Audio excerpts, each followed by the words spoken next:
హిందూ దేవాలయాలకు ఇప్పుడు జరుగుతూ ఉన్నటువన్నీ కూడా కొనసాగుతాయి. కొత్తగా ఒకటి తీసుకొచ్చేది ఏమిటంటే దేవాలయాల నిర్వహణకు ప్రత్యేక నిధి తీసుకొస్తాం. అంటే అన్ని ప్రార్థనా స్థలాలు, beat masks, beat churches, beat దేవాలయాలు ఆల్రెడీ జరుగుతూ ఉంది, మిగతా వాటికి కూడా తీసుకొస్తాం.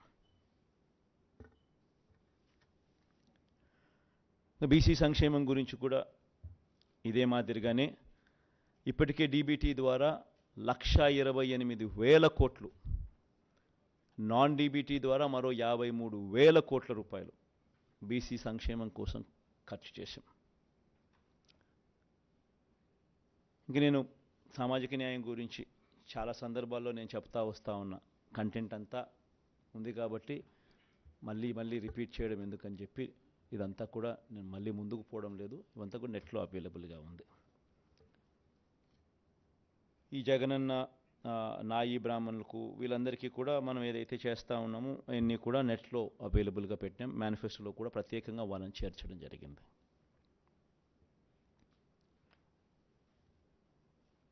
ముస్లిం మైనారిటీలకు కూడా మనం ఏం చేశాము అన్నది ప్రస్ఫుటంగా కనిపించే విధంగా మేనిఫెస్టోలో పెడుతూ నెట్లో కూడా డౌన్లోడ్ చేయడం జరిగింది. ఇవన్నీ కూడా డీటెయిల్గా కనిపిస్తాయి. కాపు సంక్షేమం కోసం కూడా ఈ 5 ఏళ్లలో 34,000 కోట్లు ఖర్చు చేయడం జరిగింది. వీటికి సంబంధించిన వివరాలు కూడా నెట్లో అవైలబుల్గా డౌన్లో పెట్టడం జరిగింది. ఇది కూడా కనిపిస్తాయి. ఓసీ సంక్షేమం కూడా అదే మాదిరిగా నెట్లో పెట్టడం జరిగింది. అవి కూడా కనిపిస్తాయి. కుల వృత్తిదారులు, చిరు వ్యాపారులకు సంబంధించి ఇక్కడ కూడా ఒక చిన్న చేంజ్ చేయబోతా ఉన్నాం. జగనన్న తోడు అనే ఈ కార్యక్రమం ద్వారా దాదాపుగా 16 లక్షల మందికి చిన్న వ్యాపారాలు చేసుకునే వాళ్ళకు, ఫుట్పాత్ల మీద అమ్ముకునే వాళ్ళకు, తోపుడు బండ్ల మీద అమ్ముకునే వాళ్ళకు, ఇలాంటి వాళ్లకు 16 లక్షల మందికి 10,000 వరకు సున్నా వడ్డీకే వాళ్ళకు రుణాలు అందించే కార్యక్రమం దాదాపుగా 3,373 కోట్ల రూపాయలు ఇచ్చి వాళ్ళ వడ్డీలు ప్రభుత్వమే కడుతూ సున్నా వడ్డీకే వారికి లోన్లు అందించే కార్యక్రమం చేస్తూ ఉంది. వాళ్ళు కరెక్ట్గా ప్రాంప్ట్గా కట్టేదానికి ప్రోత్సహిస్తూ, ప్రాంప్ట్గా వాళ్ళు కడితే దాన్ని 1,000 రూపాయలు పెంచుతూ 10,000 ప్రాంప్ట్గా కడితే మరుసటి సంవత్సరం 11,000 ఇచ్చేట్టుగా దాన్ని 13,000 దాకా తీసుకొని పోవడం జరిగింది. దాన్ని ఇప్పుడు మనం 15,000కు పెంచి 20,000 దాకా తీసుకొని పోతాం. ఇది ఒక పెద్ద డెవలప్మెంట్. ఎందుకంటే 16 లక్షల మందికి వర్కింగ్ క్యాపిటల్ రిక్వైర్మెంటు ఇంతకుముందు 10,000 ఉండేది, ఇప్పుడు 15,000 అవుతుంది. ప్రాంప్ట్గా కట్టడం మొదలు పెడితే ప్రతి సంవత్సరం 1,000 రూపాయల కింద పెంచుకుంటూ అది 20,000 దాకా పోతుంది.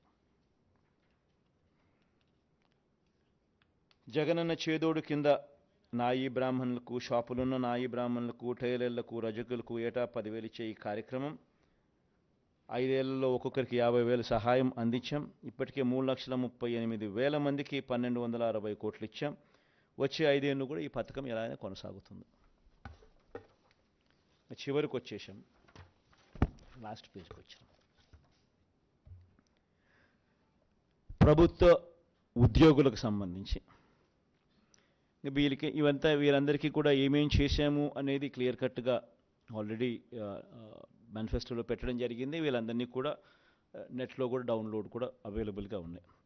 వచ్చే 5 ఏళ్లలో జగనన్న విదేశీ విద్యా దీవెనకు ఎంపిక కాని ప్రభుత్వ ఉద్యోగుల పిల్లలకు ఈ ఏడాది నుంచి విదేశీ విద్యకు వారు తీసుకున్న రుణంలో 10 లక్షల వరకు పూర్తి వడ్డీని కోర్సు పూర్తయ్యే వరకు లేదా గరిష్టంగా 5 ఏళ్ల పాటు ప్రభుత్వమే భరిస్తుంది. This one big event, big కార్యక్రమం ఎంప్లాయీస్కు. ఇంకొక బిగ్ థింగ్ ఏంటంటే 25,000 వరకు జీతం పొందే ఆప్కాస్ అంటే అవుట్సోర్సింగ్ కార్పొరేషన్లో పనిచేస్తూ ఉన్న వాళ్ళు 25,000 వరకు ఎవరైతే జీతం పొందుతూ ఉన్నారో అంగన్వాడీలు, ఆశా వర్కర్లు, అవుట్సోర్సింగ్ ఉద్యోగుల కుటుంబాలకు విద్యా వైద్యం ఇళ్లకు సంబంధించిన అన్ని నవరత్నాల కార్యక్రమాలు వీళ్ళకు కూడా వర్తిస్తాయి.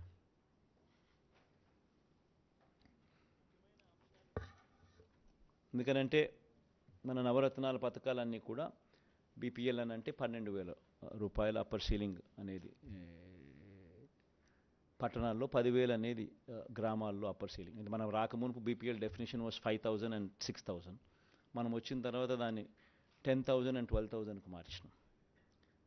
ఈరోజు దాదాపుగా బెనిఫిటెడ్ హౌస్ హోల్డ్స్ రాష్ట్రంలో దాదాపు 90%. ఈరోజు రాష్ట్రంలో ప్రతి ఇంటికి ఎవరికి ఇచ్చాం, ఎంత ఇచ్చాం, ఎవరికి ఎంత మేలు జరిగింది అనేది కూడా బటన్ నొక్కితే దొరికే విధంగా డేటాతో సహా ఇవ్వగలిగాం. ఎక్కడ లంచాలు లేకుండా, ఎక్కడ వివక్ష లేకుండా నేరుగా బటన్ నొక్కడం, నేరుగా వాళ్ళ కుటుంబాలకు వెళ్ళిపోవడం. Biggest transformation.